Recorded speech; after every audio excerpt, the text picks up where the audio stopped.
एक द्रुतगामी ट्रेलर दुई जन बाइक आरोही को चापी मारिदेइछि। केन्दुझर जिला बड़बिल थाना अधीन कलिंगनगर बिजु पट्टनायक छक निकटरे एहिपरि मर्मन्तुत दुर्घटना घटिथिबा बेले मृतक दुई बाइक आरोही हेले चंपुआ अंचलर जगदीश बारिक और अन्य जने केन्द्रापड़ा जिल्लार धर्मेन्द्र नायक।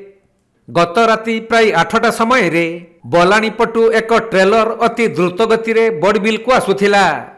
हेले कलिंगनगर बिजु पट्टनायक छकरे विपरीत दिगरु आसुथिबा बाइक सहित मुहामुही धक्का होइथिला।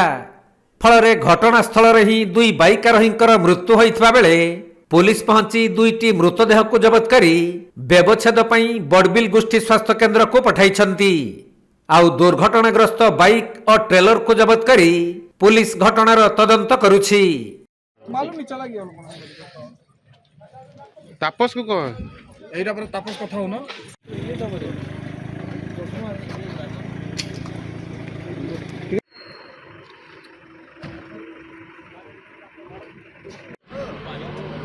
Keonjhar जिल्लारू Dipesh Kumar Behera report Konark live.